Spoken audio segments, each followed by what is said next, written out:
আসসালামু আলাইকুম। উপন্যাস হৃদমায়ার প্রেমগাথা পর্ব ৩৯।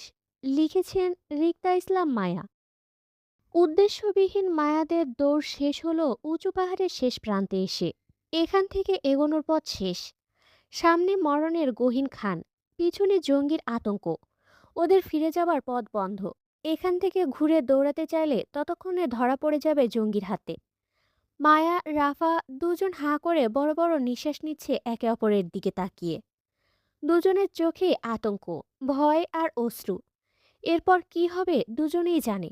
এখান থেকে লাফ দিলে মৃত্যু নিশ্চিত।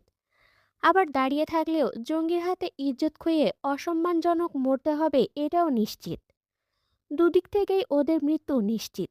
পার্থক্য শুধু পাহাড় থেকে লাফ দিলে সম্মানের সহিত মরবে, আর প্রাণের ভয়ে দাঁড়িয়ে থাকলে জঙ্গিদের হাতে অসম্মানের সহিত ইজ্জত খুইয়ে মরবে। দুর্বল শরীরে দুজনের আঁকড়ে ধরা হাতগুলো অনবরত কাঁপছে। পিছনে ছেলেগুলোর হইচইয়ের চিৎকারে মায়া আর রাফা দুজনেই ভয়ে আতঙ্কে পেছনে তাকালো। ছেলেগুলো অনেকটা কাছে চলে এসেছে। যা করার মায়াদের এক্ষুনি করতে হবে। মায়া যখন পাহাড় থেকে লাফ দেবার মনস্থির করছিল, তখনই আতঙ্কিত রাফা কাঁদতে কাঁদতে আকুতি স্বরে বাঁচার আহাজারি করে বলল, আমি পারবো না মায়া। আমার দ্বারা হবে না এখান থেকে লাফ দেওয়া। আমি মরতে চাই না মায়া। আমি বাঁচতে চাই। আমার ভয় করছে। রাফার হাতটা শক্ত করে চেপে ধরে মায়া তাকালো রাফার দিকে। একই কান্না মিশ্রিত কম্পিত স্বরে বলল, এর থেকে উত্তম আর সহজ মৃত্যু আমাদের আর হতে পারে না রাফা। পিছনে 10টা ছেলে আছে। তাদের হাতে ধরা পড়া মানে বুঝিস? তাদের ভোগের কারণ হব আমরা। তারপর তীব্র যন্ত্রণা দিয়ে মারবে। এর থেকে ভালো মরতে যখন হবে তখন ইজ্জত বাঁচিয়ে আগেই মরে যাই। আমি পারবো না মায়া। প্লিজ আমাকে বাঁচা। আমি মরতে চাই না। আমাকে এখান থেকে নিয়ে চল। তোর তো অনেক সাহস। চল আবার দৌড়াই। তারপরও লাফ দিতে চাই না। আমি বাঁচতে চাই। রাফার বাঁচার তীব্র আকুতিতে মায়ার কান্না বাড়ল। মরতে কে বা চায়? মায়া চায় মরতে। নিশ্চিত মৃত্যুর মুখে দাঁড়িয়ে রাফা যেমন বাঁচার আকুতি জানাচ্ছে, এর থেকে বেশি মায়ার আকুতি কোনোভাবে ওরা বেঁচে যাক। কিন্তু এরপর কিছুর করার নেই ওদের। হৃদের কথা মায়ার স্মরণে আসতেই ঝরঝর করে চোখে পানি ছেড়ে দিয়ে দুর্বল গলায় বলল মায়া, তোর থেকে বহুগুণ বেশি আমার বাঁচার ইচ্ছা রাফা। আমি বিবাহিত। একটু আগে যার সাথে ফোনে কথা হয়েছিল সে আমার স্বামী। আমার বিপদের কথা শুনে তার পাগলামি ঠাহর আমি এখান থেকে পেয়েছি। কাল সকালে আমরা জীবিত থাকি বা মৃত, আমার মৃতদেহটা হলেও তার কাছে পৌঁছাবে। সে আমাকে ঠিক খুঁজে বের করবে। শুধু আফসোস থাকবে তার সাথে আমার ভালোবাসার লেনদেনটা হলো না। কিছু ইচ্ছে মানুষের অসম্পূর্ণ থেকেই যায়। আমার তোর দুজনেরই থাকবে আজ মরে গেলে। আমার তার সাথে তোর থেকে বেশি বাঁচার ইচ্ছাটা ছিল রাফা। কিন্তু বেঁচে ফেরার পরিস্থিতি আমাদের হাতে আর নেই। বর্তমানে হয় পাহাড় থেকে লাফ দিয়ে জান দিতে হবে, আর নয়তো ছেলেগুলোর হাতে নিজেদের মান হারাতে হবে। অপশন দুটো। কতগুলো পাহাড়ি জঙ্গি কুকুরের ভোগবিলাসের কারণ হওয়ার চেয়ে এখান থেকে লাফ দিয়ে মরে যাওয়া অনেক ভালো। মরতে যখন হবেই তখন ইজ্জত নিয়েই মরবো। চল। মায়া রাফার হাত টেনে ধরতেই রাফা ভয়ে আরো কাঁদতে লাগলো। উপস্থিত মৃত্যু সামনে দেখে কেই বা মরতে চায়। বয়সে দুজনই ছোট, 17 বছরের কিশোরী। তাদের দুনিয়াটাই হচ্ছে রঙিন। বাস্তবতার সম্পর্কে ধারণা নেই। উড়নচণ্ডী মনে রঙিন স্বপ্ন চোখে সবকিছুই ভালো লাগে। এই বয়সের মেয়েরা রঙিন দুনিয়ায় বাঁচার আকাঙ্ক্ষা বহু বছরের দেখে। সেখানে হুট করে মৃত্যুকে আলিঙ্গন করার বুক ফাটা আর্তনাদের কারণ। মায়ার বোঝানোয় রাফার কাজে দিল না। সে মূলত মরতে চায় না, বাঁচতে চায়। কিন্তু কিভাবে বাঁচবে জানা নেই। মায়া এক হাত সে নিজের 2 হাতে চেপে দাঁড়িয়ে আছে পাহাড়ের শেষ পৃষ্ঠে। বাঁচা মরার টানাটানিতে ততক্ষণে ছেলেগুলো মায়াদের ছুঁই ছুঁই। 10-12 কদম দৌড়ালেই হাতের নাগালে। কিন্তু এই অবস্থায় মায়া রাফাকে নিয়ে লাফ দিতে পারছে না, কারণ রাফা নিজে যেমন লাফ দিচ্ছে না, তেমনি মায়াকেও দিতে দিচ্ছে না। শক্ত হাতে মায়াকে চেপে আছে। জোরাজুরিতে মায়া ভীষণ আতঙ্কিত হলো। সামনে ছেলেগুলোর হাতে একবার ধরা পড়লে সব শেষ। কিন্তু রাফাকে কে বোঝাবে এসব? মায়া আবারও ঘুরে পাহাড়ের তলদেশের অন্ধকার গহীনতায় তাকালো। পর মুহূর্তে ঘাড় ঘুরিয়ে ছেলেগুলোর অবস্থান নিজেদের কাছে ঠাহর করতে পেরেই মায়া রাফার দিকে তাকালো। এই মুহূর্তে মায়ের ইচ্ছে করছে রাফাকে দু গালে কতক্ষণ চড়াতে। মায়াকে আটকিয়ে মরার থেকে বাঁচাতে পারবে এই মেয়ে, নাকি নিজেদের জন্য আরো বিপদ বাড়াচ্ছে?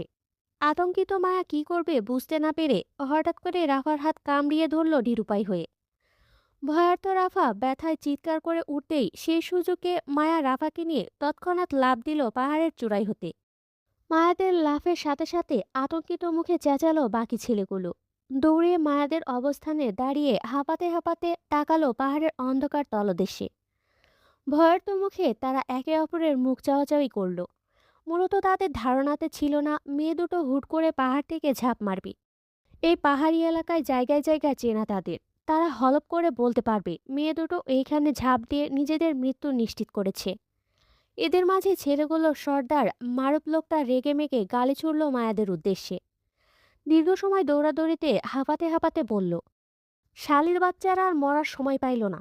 এত উঁচু থেকে পড়ে নিশ্চয়ই এতক্ষণে দেহ ছিঁড়ে ভাগ ভাগ হয়ে গেছে পাহাড়ি গাছের ডালে।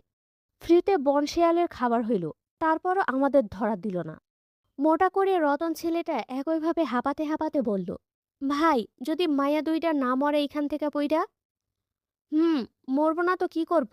এলাকায় সবচেয়ে বিপদসংকেত এরিয়া হইল এই দিকটা। দিনের বেলায় মানুষের এই এরিয়াতে ঢোকা নিষেধ।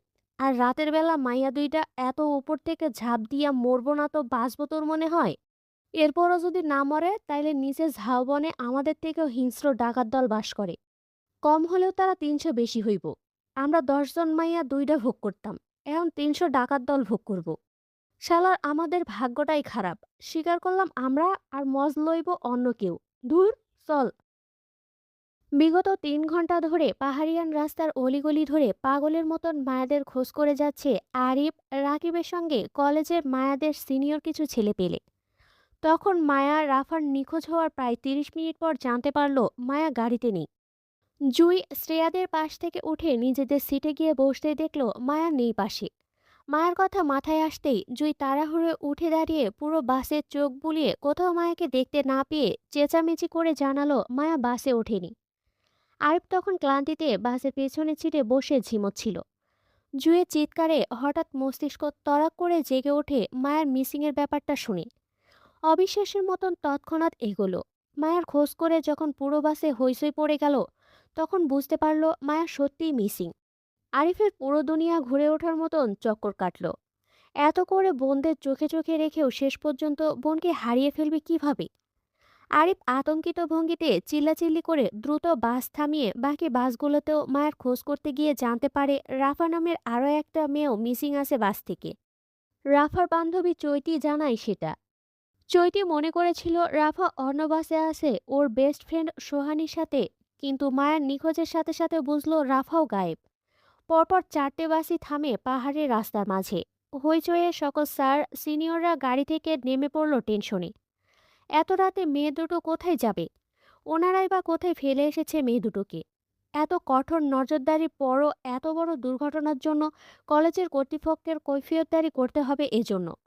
মেয়ে দুটো সহি সালামত না পেলে থানা পুলিশ ঝামেলা বাড়বে, কলেজের বদনাম।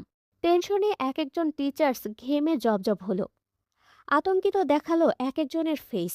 সবাই ধারণা করলো লাস্ট যখন তারা খাবার হোটেলে বাস থামিয়েছিল তখন হয়তো মেয়ে দুটো সেখানে রয়ে গেছে। ধারণা অনুযায়ী তাই হলো। জুই জানালো মায়া ওকে বাইরে যাবার কথা বলে বাস থেকে নেমেছিল তখন। তাড়াহুড়োয় আরিফ বাকি টিচার সহ তখনকার হোটেলের ম্যানেজারকে কল দিয়ে জানতে চাইলো তাদের হোটেলে কলেজের শিক্ষার্থী দুটো মেয়ে পাওয়া গেছে কিনা, বা আশেপাশে খোঁজ নিতে। অল্প সময়ে হোটেলের ম্যানেজার জানায় সেখানে আপাতত কলেজ শিক্ষার্থীদের মতো কেউ নেই। যদি এমন কেউ তারা পায় তাহলে অবশ্যই জানাবে আরিফদের। অতিরিক্ত টেনশন থেকে আরিফের মাথা চক্কর দিয়ে উঠতেই পাশ থেকে রাকিব আর আরিফের বন্ধু দিহান জাপতে ধরল আরিফকে। ধরাধরি করে আরিফকে রাস্তায় বসাতে চাইলে আরিফ অস্থির গলায় কলেজ সহকারী অধ্যাপককে বলল, আমাকে একটা টিমের ব্যবস্থা করে দিন স্যার, আমি আমার বোনকে খুঁজব। আপনি বাকি শিক্ষার্থীদের নিয়ে আপাতত চলে যান, দরকার হলে সকালে আবার আসবেন। ততক্ষণে আমরা এইদিকে আর্মি ক্যাম্পে যোগাযোগ করছি, তারা আমাদের সাহায্য করবে মিসিং কেসে। আরিফের কথায় স্বেচ্ছায় একদল ছেলে আলাদা হয়ে এগিয়ে আসলো আরিফের সাহায্যের জন্য। ১০-১৫ জনের একটা টিম হয়ে পুনরায় হোটেলের দিকে যেতে চাইলে গাড়ির সংকীর্ণতার জন্য আটকে গেল। রাত তখন ১০টা ৫৫ ঘরে। এত রাতে পাহাড়ি রাস্তায় গাড়ি খুঁজে পাওয়া মুশকিল, সেজন্য পুনরায় বাসগুলো আবারও আরিফদের নিয়ে হোটেলের রাস্তায় গেল। সর্বোচ্চ গতিতে গাড়ি পৌঁছালো সেখানে। সকল স্টুডেন্টের গাড়িতে লক করে তাড়াহুড়োয় নামলো আরিফ সহ বাকি টিচার্সরা। সকলেই আশেপাশে খোঁজ নিয়ে দেখলো সত্যি মায়াদের উপস্থিতি সেখানে কোথাও নেই। 14 সদস্যের টিম মেম্বারদের জন্য হোটেল থেকে টর্চ লাইট সংগ্রহ করে সর্বপ্রথম আরিফ যেতে চাইলো আর্মি ক্যাম্পে। সেখান থেকে আর্মিদের সাহায্যে পাহাড়ের বুকে চড়বে মায়াদের খুঁজতে। এত কিছুর মাঝে মায়ার টেনশনে টেনশনে আরিফ জুয়ের কথা ভুলে বসলো। সে বের হয়ে যেতে গিয়েও থেমে গেল দ্বিতীয় বোনের কথা ভেবে। তাড়াহুড়োয় আরিফ চলে যেতে গিয়েও ফিরে আসলো জুয়ের কথা ভেবে। আরিফ চলে গেলে এত রাতে একা জুইকে কার কাছে দিয়ে যাবে? মায়া নেই, আরিফ নেই, জুই এত রাতে কার কাছে থাকবে? বাসগুলো পুনরায় মুরাদপুরে পৌঁছাতে পৌঁছাতে রাত 2টোর উপর হবে। এত রাতে একা মেয়ে হয়ে জুইয়ের পক্ষে সম্ভব হবে না বাসায় গিয়ে একা ওঠা।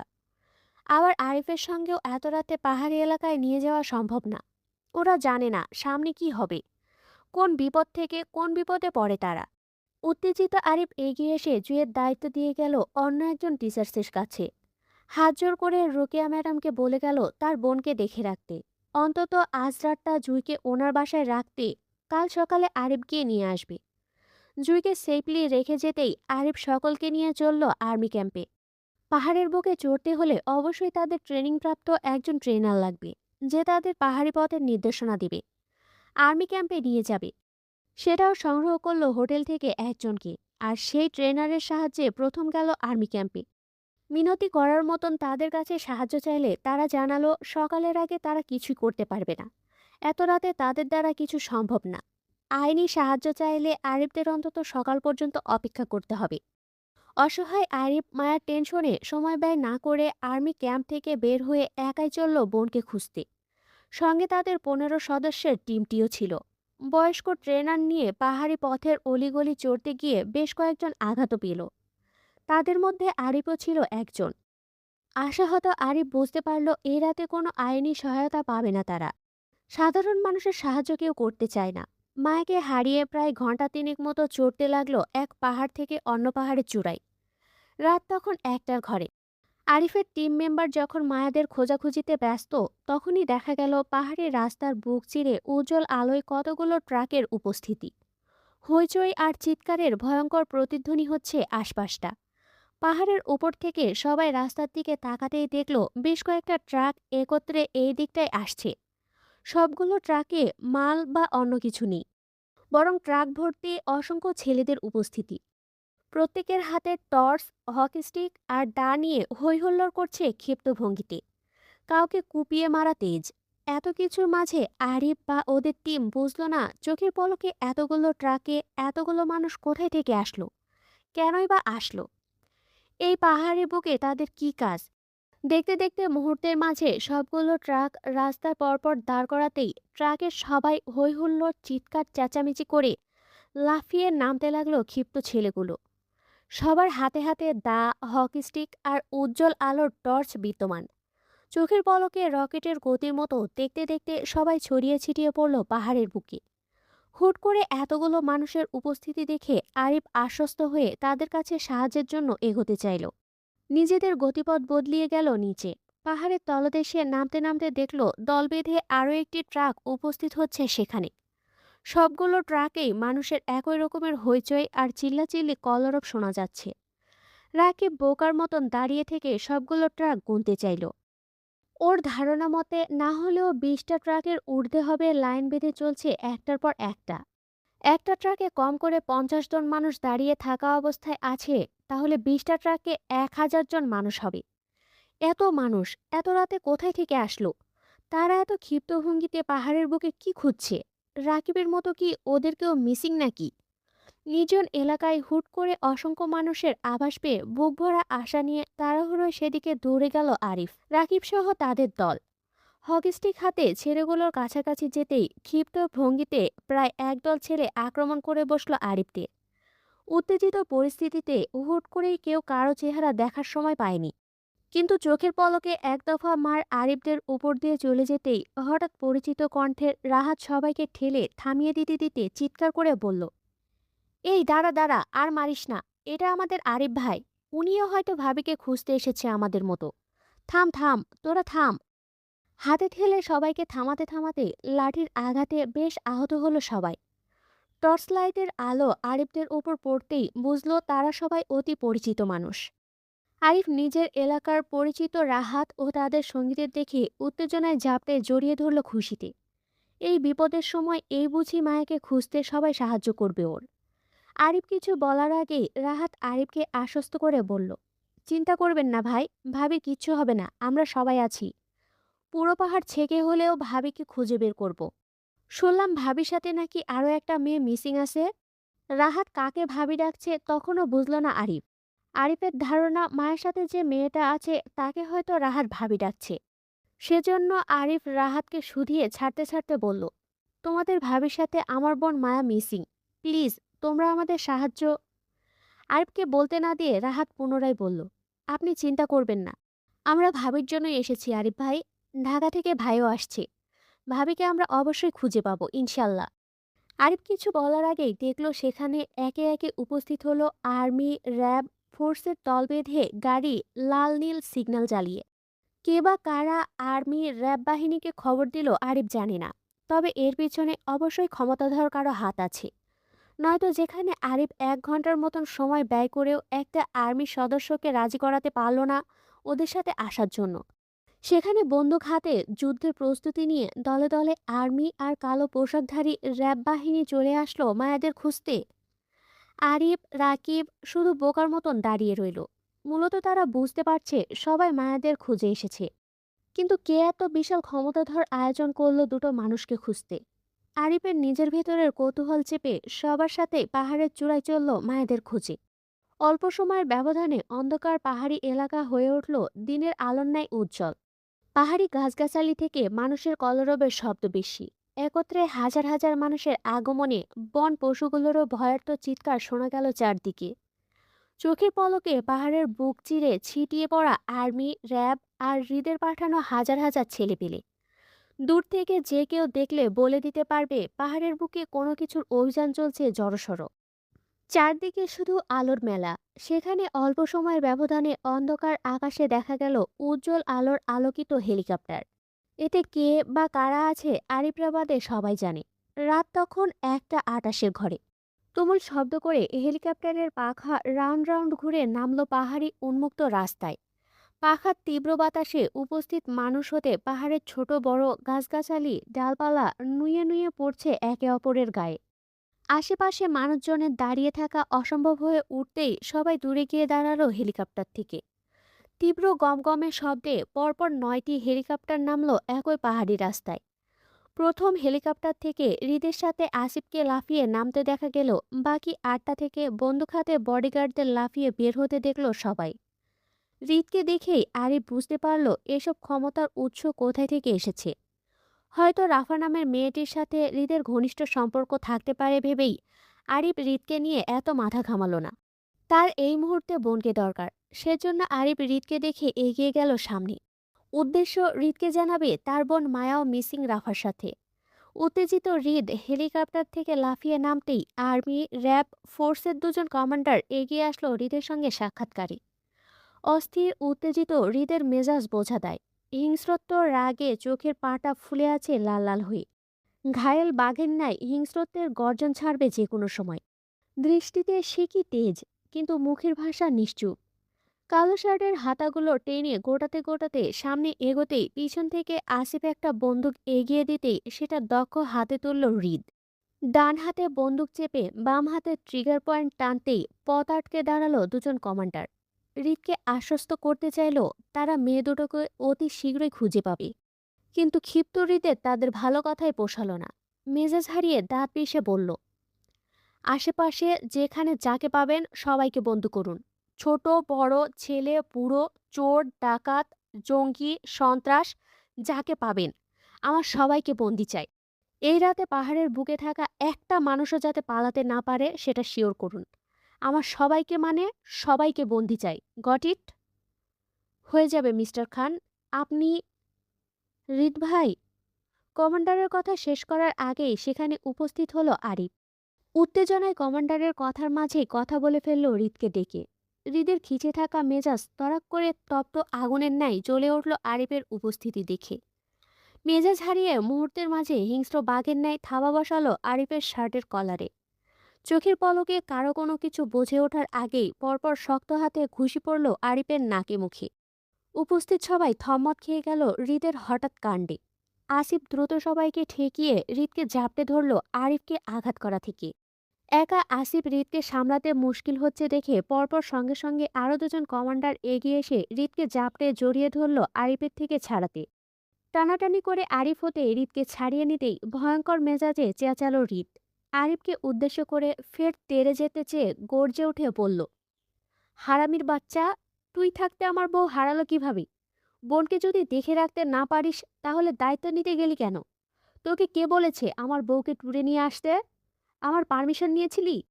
আহত অবস্থায় পুনরায় হৃদের আঘাত পেয়ে নুয়ে পড়ল আরিফ। হৃদ কেন আরিফকে হঠাৎ আক্রমণ করলো বুঝল না সে। হৃদের সাথে আরিফদের আত্মীয়তার সম্পর্ক আছে, সে সুবাদে হৃদ আরিফকে আঘাত করার কথা নয়। সবচেয়ে বড় কথা হলো আরিফ হৃদ খানের বউকে চিনে না পর্যন্ত। তাহলে সেখানে আরিফ অন্য কারো বউকে ট্যুরে নিয়ে আসবে কিভাবে? আরিফ শুধু তার বোনদের দায়িত্বে ছিল, আর এজন্য সে কারো থেকে পারমিশন নিবে না অবশ্যই। নুয়ে পড়া আরিফ উঠে দাঁড়াতে দাঁড়াতে বাম হাতে ঠোঁটের আঘাতের রক্তটা পরিষ্কার করতে করতে তাকালো হৃদের হিংস্র চেহারার দিকে। হৃদের বন্দুকের ট্রিগার দিয়ে আঘাত করায় বেশ কেটেছে আরিফের ঠোঁট। আরিফ ঠোঁটের রক্ত মুছতে মুছতে হৃদকে বোঝাতে চেয়ে বলল, আপনার কোথাও ভুল হচ্ছে ভাই। আমি আপনার ওয়াইফকে চিনি না। আমি শুধু আমার বোনের মিসিং কেসটা আপনাকে জানাতে এসেছিলাম। আমার ছোট বোন মায়াকে তো আপনি চিনেন। ও আপনার বউয়ের সাথে মিসিং। আমাদের ধারণা ওরা হয়তো এই পাহাড়ের এলাকায় কোথাও আটকে আছে। আরিফের ভদ্র কথায় হৃদের মেজাজ যেন খারাপ হতেই থাকলো। তার বউ হারিয়ে গেছে, আর এখনো আরিফ বালের ভদ্রতা দেখাচ্ছে। সে যদি তার বউকে সই সালামত না পায় তাহলে সবার আগে এই ছেলেকেই মারবে সে ট্রিগার পয়েন্টে রেখে। হৃদ গর্জে ওঠে ফের আরিফের দিকে তেড়ে যেতে চাইলে একইভাবে বাধা দেয় আসিফ আর বাকি দুজন কমান্ডার। হৃদ তেতে উঠে দাঁত পিষে চেঁচিয়ে বলল, তোর বালের ধারণা আছে ভদ্রলোকের বাচ্চা? তুই জানিস তোর বোন কই আছে? সে পাহাড়ি জঙ্গি ছেলেদের হাতে পড়েছে। এতক্ষণে কি হয়েছে তাদের সাথে সেই ধারণা আছে তোর? করতে পারবি? হৃদের কথায় আরিফ অবিশ্বাস্য গলায় শুধালো, কি? আপনাকে এসব কে বলেছে? তোর বোনের ফোন এসেছিল, সে জানিয়েছে সবটা। আরিফ, দোয়া কর তোর বোনের যাতে কিছু না হয়। যদি কিছু হয় তাহলে তোকে আমি ছাড়ব না। রাত প্রায় শেষের দিকে। সময় তখন 4টা 21 মিনিট। পুরো পাহাড়ি এলাকায় এত অভিযান চালিয়েও মায়াদের খোঁজের সন্ধান পেল না কেউ। এমনকি মায়াদের তাড়ানো তখনকার সেই 10 জন জঙ্গি ছেলেগুলোও ততক্ষণে আটকে পড়েছে আর্মিদের হাতে। কিন্তু জানের ভয়ে তারা কেউ মুখ খুলছে না পর্যন্ত। আর না এটা বলছে মায়াদের তারা হোটেল থেকে তুলে এনেছিল। হৃদের কথা মতো পাহাড়ের বুকে যাকে পেয়েছে সবাইকে বন্দি করেছে আর্মি আর র্যাব ফোর্স। এমনকি মায়াদের তখন পাহাড় থেকে লাফিয়ে পড়া বিপজ্জনক এরিয়াতেও র্যাব বাহিনীর অভিযান চালিয়ে 300 ডাকাত দলকে আটক করেছে মায়াদের খোঁজে। বিগত 4-5 ঘন্টার অভিযান চালিয়েও দুটো মেয়ের খোঁজ কেউ দিতে পারল না। আর না জঙ্গি ছেলেগুলো জানের ভয়ে মুখ খুলে জানাচ্ছে মায়াদের পাহাড় থেকে লাফিয়ে পড়ার বিষয়টি। আটকে রাখা সবার সাথে তারাও কিছু জানে না বলে অজানা সাজল। জঙ্গি ছেলেগুলোর ধারণা এত ওপর থেকে মেয়েগুলো ঝাঁপ দিয়ে অবশ্যই মরে গেছে এতক্ষণে। সেখানে মৃত মেয়ে দুটো এসে বলবে না তাদের পেছনে কারা লেগেছিল তখন? জঙ্গি ছেলেগুলো যদি এই মুহূর্তে চুপ থাকে তাহলে অবশ্যই প্রাণে বেঁচে যাবে সবাই। আর নয় পরিস্থিতি যে গরম দেখছে, একবার ধরা পড়লে প্রাণ থাকবে না কারো। ভয়ার্ত মুখে সকলে বারবার একে অপরের মুখ চাওয়াচাই করলো। বুঝতে পারলো মেয়ে দুটো কোনো সাধারণ কেউ ছিল না। ওরা ভুল জায়গায় হাত দিয়েছিল। চারদিকে না পাওয়ার ব্যর্থতার সুর শুনতে শুনতে নিস্তব্ধ নিশ্চুপ হয়ে গেল হৃদ। মন মস্তিষ্ক টনটন করছে তপ্ত দহনে। বউকে না পাওয়ার ব্যর্থতা তাকে ঘায়েল করছে ক্ষণে ক্ষণে। এত ফোর্স লাগিয়েও বউকে খুঁজে না পাওয়ার কারণটা ব্যাখ্যা করে তার বউ সই সালামতে আর নেই। দুর্বল শরীরে হৃদ মাথা ঘুরিয়ে খই হারিয়ে পড়তে নিলে পেছনে ছেলেগুলো হইচই করে ধরল হৃদকে পড়া থেকে। ততক্ষণে হৃদ জ্ঞান হারালো। সবাই ধরাধরি করে ক্যাম্পের দিকে নিয়ে যেতেই সেখানে সারি সারিভাবে দেখা গেল আরও কিছু গাড়ি ও পুলিশ ফোর্সের উপস্থিতি। ছেলের খবর শুনে মন্ত্রী নিহাল খানও শেষ রাতের দিকে উপস্থিত হয় সেখানে। সিকিউরিটি আরও বাড়িয়ে দিয়ে হৃদের খোঁজ করল। হৃদকে তাঁবুতে দুর্বল অবস্থায় বেহুশ হয়ে পড়ে থাকতে দেখে আতঙ্কে বসলো হৃদের পাশে। ওনার এত বলিষ্ঠবান ছেলেকে কখনো দেখেনি দুর্বল হয়ে জ্ঞান হারাতে। আজ প্রথম দেখলো ওনার ছেলে জ্ঞান হারিয়েছে। বাবার মনটা যেন হু হু করে উঠল হৃদের টেনশনে। ডাক্তার ব্যবস্থা ছিল তাঁবুতে। পাহাড়ি এলাকায় অভিযান চালাতে গিয়ে যদি কেউ আহত হয় তাহলে তার সুষ্ঠু চিকিৎসার জন্য ডাক্তারের ব্যবস্থা করে রেখেছিল আসিফ। নিহাল খান হৃদের পাশে বসতেই আসিফ সবটা জানালো তাকে, কেন তারা এখানে এসেছে। মায়েকে নিয়ে সবকিছু না বললেও এতটা জানায় হৃদের সাথে মায়ের একটা হালাল সম্পর্ক আছে। চতুর দাম্ভিক নিহাল খানকে আর কিছু ভেঙে বলতে হয়নি আসিফের। চট করে বুঝে গেল ছেলের দুর্বল হয়ে জ্ঞান হারানোর কারণটা। নারীর টানে বলিষ্ঠ থেকে বলিষ্ঠবান পুরুষকেও মুহূর্তে দুর্বল হতে দেখেছে তিনি। ওনার ছেলে তো কিছুই না। হৃদকে ঘুমের ইঞ্জেকশন দিতেই নিহাল খান নিজে দায়িত্ব নিল সবকিছুর। বাকি রাতটা তিনি বিরতিহীনভাবে দাঁড়িয়ে মায়াদের খোঁজার অনুসন্ধান করল। কিন্তু ফলাফল তখনও শূন্য। হৃদের জ্ঞান ফিরে প্রায় 3 ঘন্টা পর। সকাল তখন 7টার ঘরে। খালি মস্তিষ্ক তড়াক করে উঠল কয়েক সেকেন্ড পরপরই। শিট শিট বলে চেঁচিয়ে পাগল পাগল হয়ে বের হলো তাঁবু থেকে। আশেপাশের পরিবেশটা সেই রাতের মতন গমগমে আর উত্তেজিত দেখে বুঝলো তার বউকে এখনো খুঁজে পায়নি। নিহাল খান তাঁবুর বাহিরেই দাঁড়িয়েছিল। হৃদকে জেগে উঠতে দেখে তিনি এগিয়ে আসলো। হৃদের চঞ্চল দৃষ্টি আর অস্থির বাচনভঙ্গি দেখে তিনি নিজে থেকেই হৃদকে জানালো মেয়ে দুটোর নিখোঁজ থাকার বিষয়টি। নিস্তব্ধ হৃদ হুম, হ্যাঁ কোনো শব্দ করল না। শুধু নিশ্চুপ চোখে বাবার থেকে চোখ সরিয়ে তাকালো পাহাড়ের দূরপথে। দৃষ্টি শান্ত, মন চঞ্চল। নিশ্চুপ হৃদের অস্থির মনের অবস্থার ঠাহর ততক্ষণে করতে পারল নিহাল খান। এগিয়ে এসে ছেলেকে জাপটে জড়িয়ে ধরতে হৃদ ভাঙা গলায় একটু করে বলল, আই লাভ হার বাবা, and I want her. Please বাবা, যে কোনো মূল্যে মেয়েটিকে এনে দাও আমায়। আমার বুক কাঁপছে, ভীষণ কলিজা পুড়ছে।